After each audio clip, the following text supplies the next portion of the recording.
Pagbati mula sa pangalan ng ating Panginoong Jesus. At narito po ang inyong Pastora Nancy Olasig ng Taal Evangelical Bible Community Church. Salamat sa pagpapatuloy ng gawain ng Panginoon sa pamamagitan ng pagbibigay ng mensahe niya sa ganitong kaparaanan. At natutuwa ako dahil ang Diyos ay nagbibigay sa akin ng kakayanan sa kabila ng maraming mga hindi ko pa alam, pero sa ganitong technology, pero hindi nga yun dahilan para itigil ko ang nais ng Diyos na ministeryo na gawin ko para sa inyo at sa lahat ng pwedeng makinig ng mensahe ng Diyos. So ngayong araw na ito, tayo ay mag-aaral at itutuloy natin ang God's best plan sa buhay natin. Nung isang linggo, tinalakay natin ang realities of God's best plan. Ngayon naman, nais kong ibahagi sa inyo ang magandang kasunod ng ating pinag-aralan ng isang linggo. Ang ating pag-uusapan ngayon ay requirements of God's plan at kukuhanin uli natin sa Judges 7 verses 1 to 23 at siguradong binasa niyo naman ito sa inyong tahanan. Kaya ngayong gabi ay ating kukuhanin na lang yung mga mensahe ng bawat talata na ating binasa ng isang linggo. So, requirements of God's plan. Alam niyo, pagdating sa requirements, lahat ng ating gagawin at paplanuhin, laging merong requirements. Diba? Katulad ngayon, napalitan na naman ang ating Q. Galing na tayo sa MGCQ, pero dahil nga marami ang lumaganap na virus at marami ang naapektuhan, binalik uli ng pamahalaan tayo sa GCQ. At dahil dito, merong mga requirements bago tayo makalabas, diba? MGCQ, tayo nagplano na, may schedule na tayo.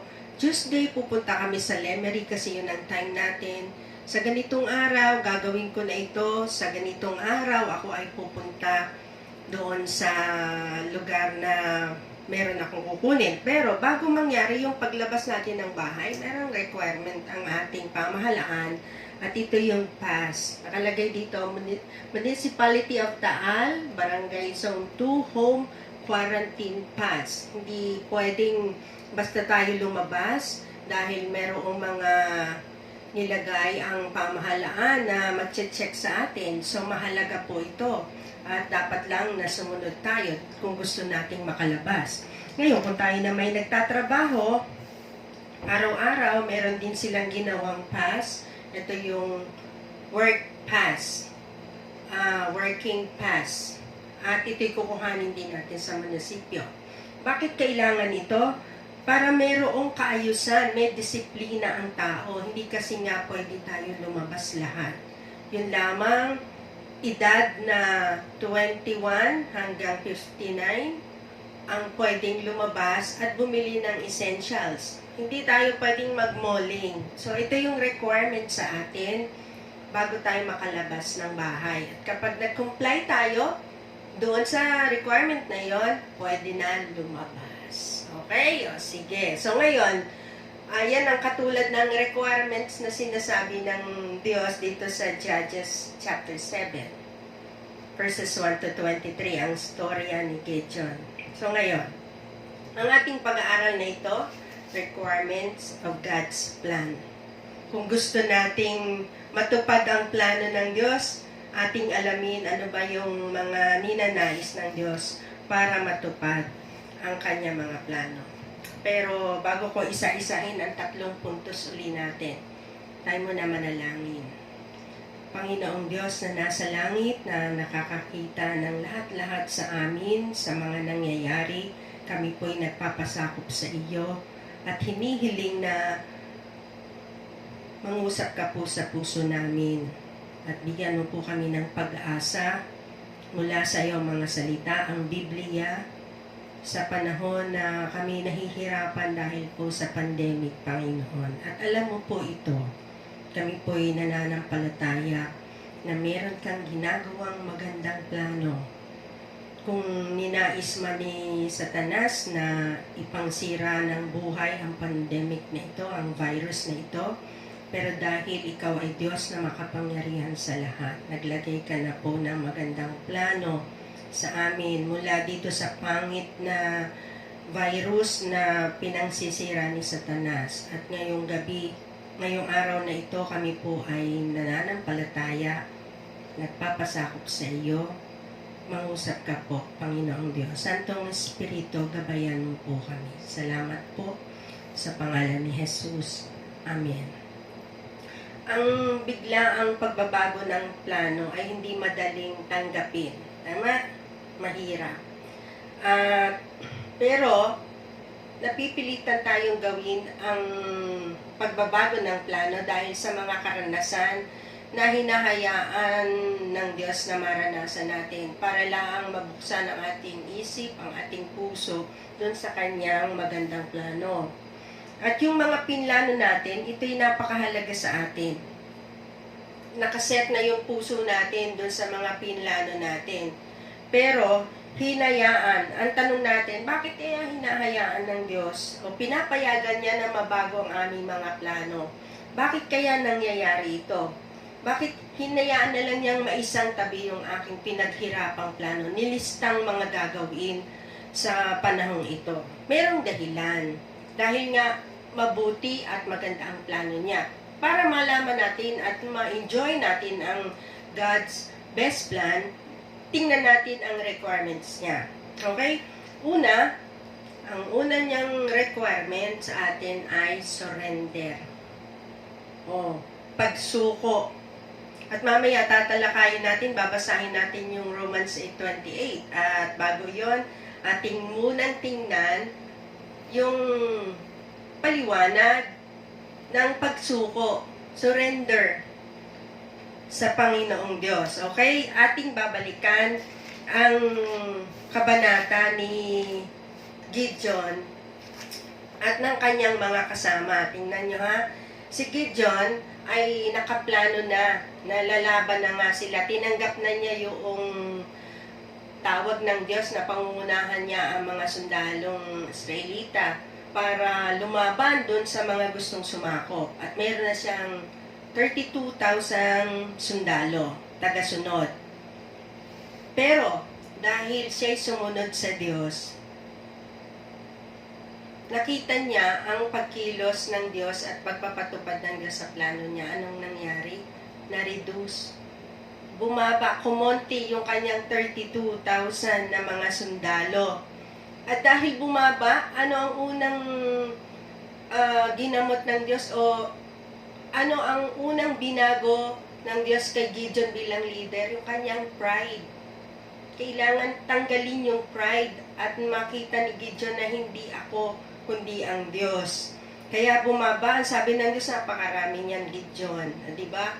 Dinala nga sila sa may testing na ibinigay ang Diyos hanggang sa yung 32,000 ay bumaba at hanggang sa umabot sa 300. Ngayon, kung ating babasihan si Gideon, si General Gideon, nung pinababa ng Diyos at pinakaunti ang kanyang mga sundalo, nabago na rin ang kanyang pananaw. Maaring siya General Gideon, abay naging doon sa verse 13, na ang panaginip na narinig niya ay tungkol sa tinapay na gumulong doon sa kampo. So, hindi na siya si General Gideon, kundi si Gideon na magtitinapay.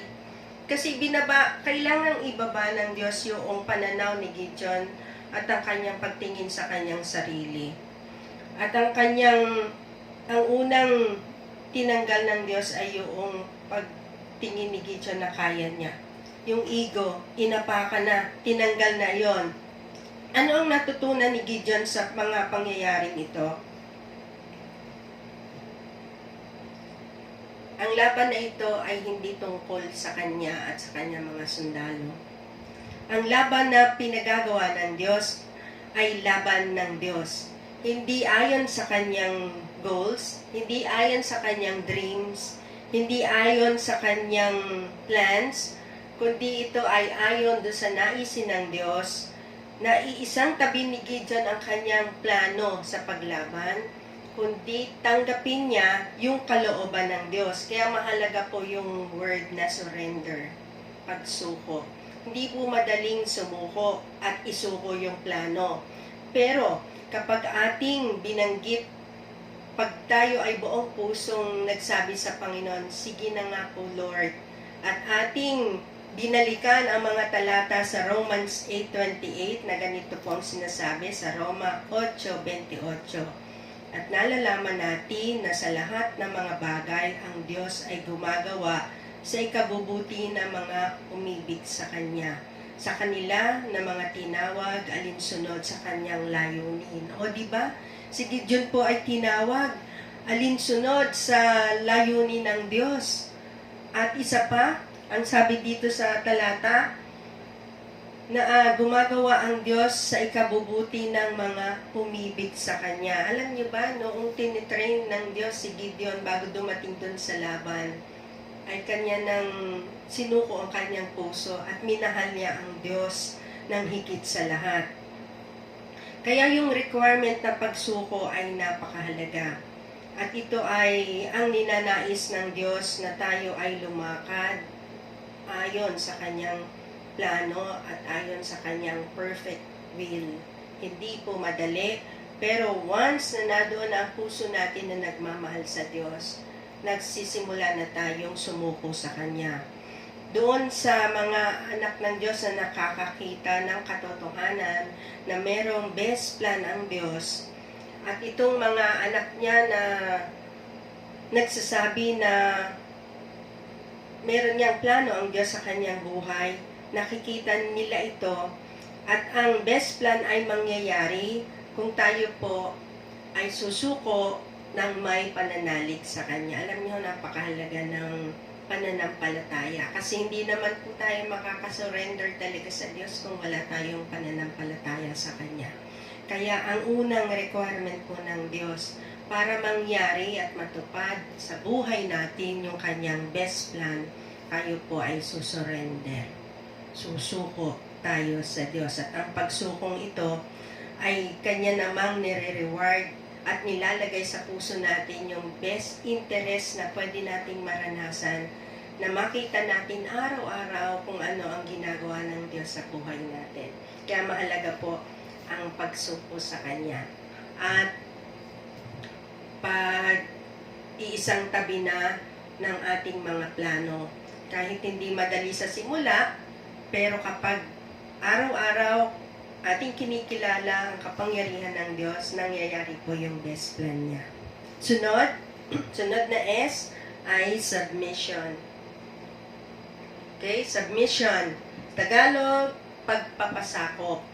So, ginawa ni Gideon yung pag-surrender. Sige na nga po Lord, mangyari na po yung gusto nyo. Kung gusto nyo 300 lamang, sige po, kahit hindi ko naintindihan kung paano kami mananalaw, sige na po Panginoon. At yung pagsukong iyon nasundan ng submission, pagpapasakop sa Diyos. Hindi nga niya alam kasi ang mangyayari sa bandang dulo ng labanan. At na-witness ni Gideon kung paano ninais ng Diyos na gawin ang kanyang plano sa buhay niya, sa kanyang mga sundalo. Nakita ni Gideon na yung 32,000 soldiers ay bumaba ng 22 sa unang testing ng Panginoon. Dahil ang sabi, yung mga nangangatog at natatakot ay magsiuwi na. At 22,000 ang umuwi nung araw na iyon na sinabi ni Gideon, yung mga natatakot, sige, pwede na kayong umuwi. Ang natira ay 10,000, di ba? Doon sa 10,000 naman, nag-testing uli ang Panginoong Diyos. At ang hindi nakasama ay 9,700 na sundalo. So, nung natira, 300 men. At doon sa mga natirang iyon, ay doon pa lang sa pagdedesisyon nila na sige, susunod kami at lalaban kami, Gideon, with you. Dahil ito ang plano ng Diyos, binigay na ng Diyos yung victory sa kanila. Tingnan niyo ang Panginoon. Bago niya totally i-reveal sa atin yung great plan niya, best plan niya, doon pa lang sa pag-surrender at pag-submit natin sa Kanya, binibigay na niya yung victory. Kasi every day, nagkakaroon tayo ng maliwanag na kaisipan at pananaw doon sa sinasabi ng Diyos na great plan niya, best plan niya. Katulad ngayong pandemya, nasa bahay lang tayo. Marami hindi nakakapagtrabaho ng ayos.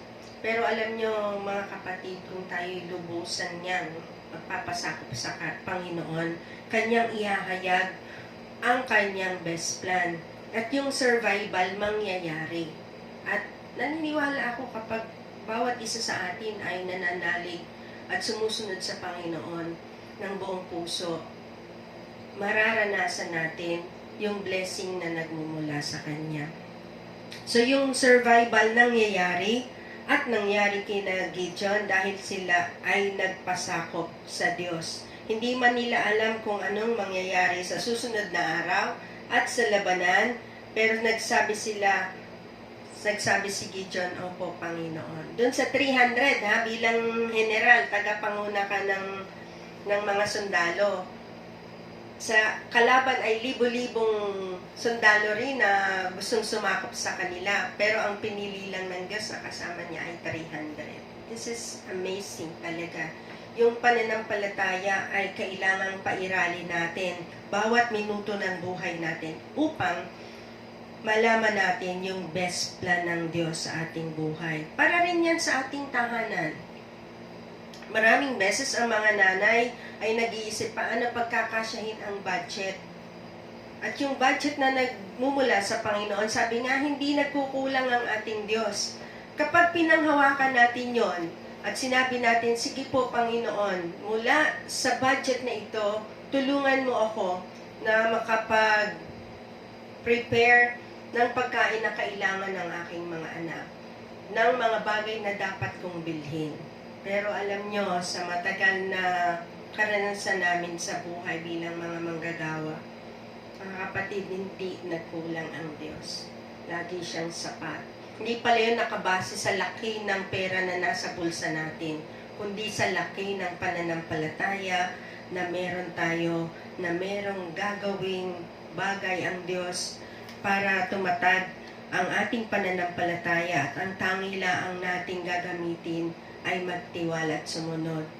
Babasahin ko po sa inyo ang Efeso 6, talatang 6. Sabi po dito, hindi ang paglilingkod sa paningin na gaya ng pagbibigay lugod sa mga tao, kundi gaya ng mga alipin ni Kristo na ginagawa ang kalooban ng Diyos mula sa puso. Ibig sabihin, kung tayo po'y nananampalataya at tumutugon dun sa naisin ng Panginoon, hindi ito ayon sa nakikita ng tao sa ating buhay, kundi ayon ito sa pagsunod natin sa kalooban ng Diyos mula sa ating puso.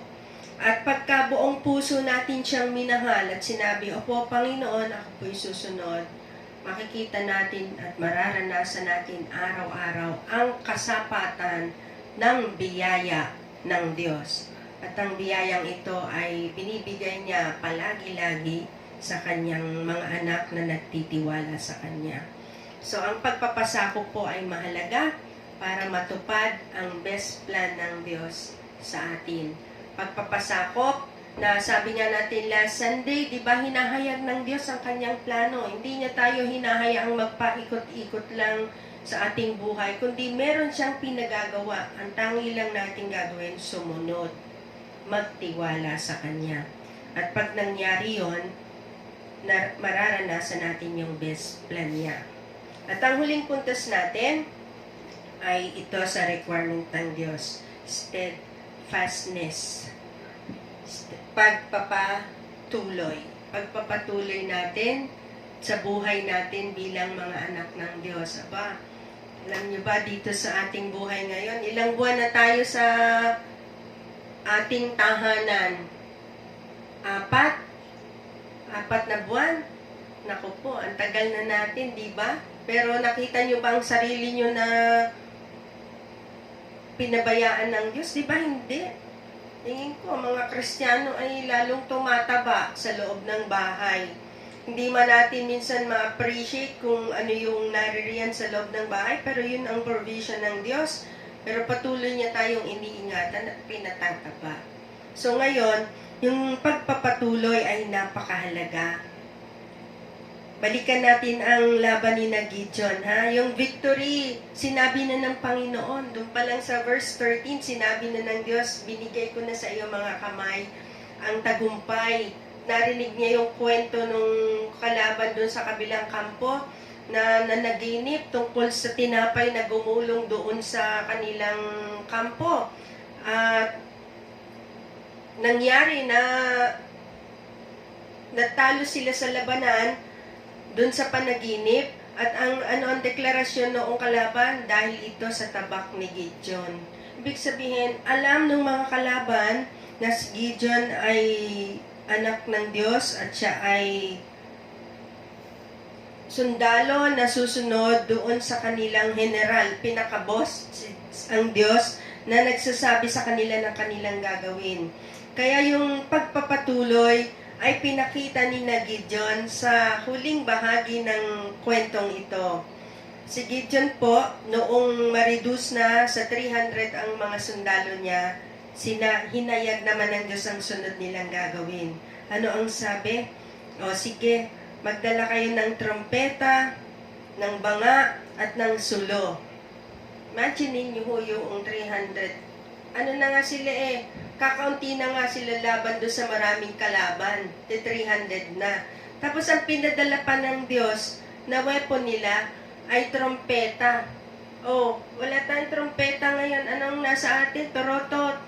No, sabihin na natin, hihipan nila yon. Sa kaisipan ng tao, paano mananalo ng 300 na mga lalaki na may mga dalang trompeta, banga at sulo. Pero yun ang nais ng Diyos na dalhin nila.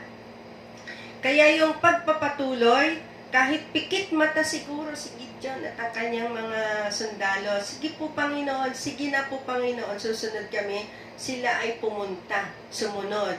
Niniwala ba kayo na maaring nangangatog din ang tuhod nila? Dahil hindi nila alam ang kanilang gagawin. Basta ang sabi, magdala sila ng trompeta, ng banga, at ng sulo. At pagdating doon sa kampo na nais ng Diyos na tigilan nila, ang Diyos ang bahala. Tingnan nyo, kapag tayo nagpapatuloy kahit hindi natin alam ang mangyayari sa araw ng bukas, ang Diyos ang namamahala. Pero pag pinapakailaman natin, hindi tayo natuloy at gumagawa at sinisiksik natin, pinipilit natin yung ating plano, at the end, tayo po ay nagkakaroon ng pagsisisi dahil hindi po maganda ang nagiging resulta.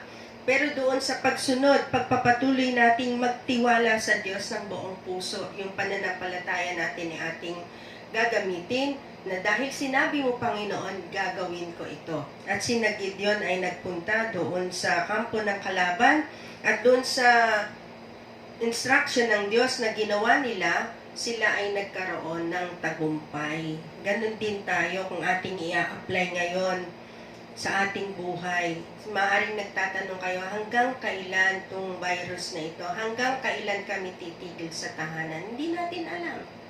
Pero sa araw-araw na pagtigil natin sa bahay, at meron tayong pananampalataya at meron tayong pagpapatuloy sa Diyos, nire-reveal ng Diyos ang kanyang great plan. At ang isang nakita ko sa great plan, best plan ng Diyos sa atin, na kanyang mga anak, binuo niya ang pamilya. Naglagay siya ng panahon na magkasama-sama tayo, na ito'y nawala na, inalis na ni Satanas ito dahil sa ating trabaho, dahil sa ating mga gustong mauna na gawin. Yung pamilya, kapag dadatnan na lang natin sa gabi, na pagdating natin, pagod na tayo, tutulog na tayo, wala na tayong time na makipag-usap sa ating sambahayan. Pero dahil ang Diyos ay pro-family, binuo niya mula doon sa pandemic. Kahit negative ang tingin ng mas marami, pero gumagawa ang Diyos na maganda sa buhay ng mga anak niyang umiibig at sumusunod sa Kanya.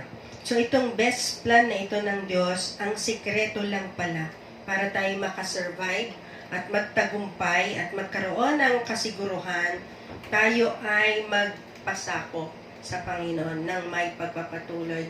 Pagka tayo ay susurrender, ang pag-surrender ay may kalakip na pagpapakumbaba. Dahil yun ang nais ng Diyos, matanggal yung ating pagtingin sa ating sarili. Pag tayo nag-submit, ito ay may kalakip na pananalig sa Kanya. Para tayo makasurvive, titingnan natin, tatanggapin natin yung nais ng Diyos. Susunod tayo sa Kanyang instruction. Yung steadfastness, pagpapatuloy, ito ay gagawin natin kahit hindi natin alam kung ano nga ba talaga yung mangyayari. Pero nananampalataya tayo na merong dakilang gagawin ang Diyos sa bawat buhay ng Kanyang mga anak na patuloy na nagmamahal at nananampalataya sa Kanya. Mga kapatid, ang buhay natin ay pwedeng pagaanin, pinapagaan ng Diyos. Tingnan natin ang huling talata natin sa Hebreo 11:6. Ganito po ang sabi ng salita ng Diyos. At kung walang pananampalataya ay hindi maaring kalugdan ng Diyos, sapagkat ang sino mang lumalapit sa Kanya ay dapat sumasampalatayang may Diyos at Siya ang tagapagbigay gantimpala sa mga masigasig na humahanap sa Kanya. Tingnan nyo ha, kailangan merong part ang tao para malaman yung plano ng Diyos. Hanapin siya at lumapit. Ang pananampalataya kay Kristo ay hindi lamang yung naiisip nating may Hesukristo. Kailangan magkaroon tayo ng tamang relasyon dun sa Hesukristong namatay sa krus ng Kalbaryo. At napakasimple, alam nyo, mahirap pa yung requirement ng gobyerno sa atin. Ang requirement lang ng Diyos para tayo ay magkaroon ng kaligtasan at buhay na walang hanggan ay manampalataya sa Panginoong Hesukristo.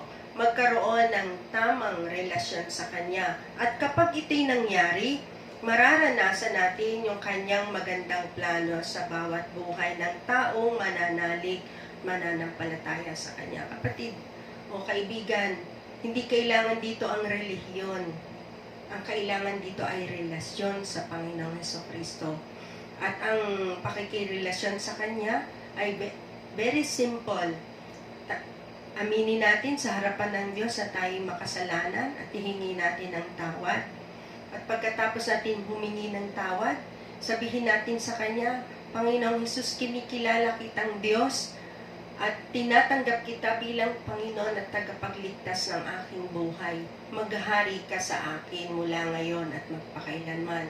Kapag ginawa mo to, kaibigan, yung relasyon sa Diyos agad-agad na nangyayari.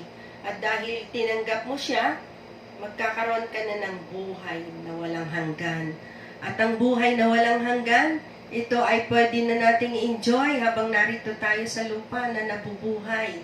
At pagkatapos natin dito, meron pa rin enjoyment, lalong enjoyment doon sa kaharian ng Diyos. Kaya ito'y encouragement sa lahat ng tao.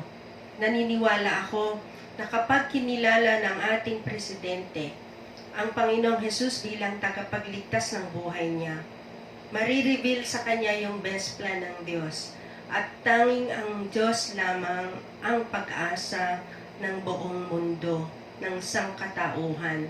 Hindi natin kayang kontrolin ang virus, pero meron tayong Diyos na pwedeng kumontrol sa atin at mag-ingat sa atin at tumulong sa panahon ng kahirapan at karamdaman. Kaya ngayong araw na ito, ang ating pag-aaral, simple lang ang requirement ng Diyos. Gawin natin siyang Panginoon ng ating buhay at maglingkod tayo sa Kanya. At masaya ang buhay na nakay Jesus at ang requirement na ito ang siyang magbibigay sa atin ng victory laban sa buhay natin ngayon. So salamat sa Panginoon at tayo ay nagkaroon ng pagkakataon na aralin muli ang Kanyang mga salita. Simple lang ang nais ng Diyos, magkaroon tayo ng pag-asa. At ang pag-asang ito ay nagmumula lang sa Kanya. At ipinapaalala sa atin, kailangan nating mag-surrender, mag-submit, at magkaroon ng steadfastness ang ating buhay. Magpatuloy po tayo. Huwag tayo mawalan ng pag-asa. At ibibigay niya ito kung ating hihilingin. Tayo po manalangin. Panginoong Diyos na makapangyarihan sa lahat. Nilalagay ko po sa iyong mga kamay ang iyong mga salita na nahayag ngayong araw na ito. Hayaan mo pong maunawaan ng sino mang makikinig ng iyong mga salita, Panginoong Diyos. At yung pag-asa na iyong pangako ay dalangin kong maranasan ng sino mang tao na mananampalataya sa iyo. At ang iyong mga anak, Panginoon, na nanampalataya na sa iyo, hayaan mo pong maranasan ng bawat isa yung katagumpayan na ibinibigay mo sa amin everyday ng buhay namin. Lord, ikaw lamang po ang tugon para sa virus na ginagamit ni Satan na sirain kami. Pero in Jesus' name, I command you, Satan, and your evil forces to leave us at once and go back to hell. Panginoong Jesus, takpan mo po kami na yung banal na dugo at hayaan mo pong sa pagharap namin sa araw-araw, pagsunod namin sa aming gobyerno, kung ano ang dapat namin gawin, ay magkaroon kami ng magaan na buhay dahil kami po'y susunod para sa iyo, Panginoon. At Lord, ilagay mo rin po sa aming puso yung concern namin sa iba. Nagagamitin namin ang mga bagay katulad ng face mask, face shield, at magkaroon ng distancing, hindi lamang para sa aming sarili, kundi para sa ibang mga tao. Panginoon, hinihiling ko po, kami po'y nagpapakumbaba sa iyong harapan. Pagalingin mo po ang buong mundo. Pagalingin mo po ang aming bansa, Panginoon. Mahabag ka po sa amin. Salamat po sa araw na ito. Salamat po sa iyong mga salita. Pagpalain mo po ang lahat ng makikinig at manonood ng videong ito, at ang iyong pag-ibig ay madama ng bawat isa. Ito po ang aming dalangin sa tanging pangalan ni Jesus. Amen.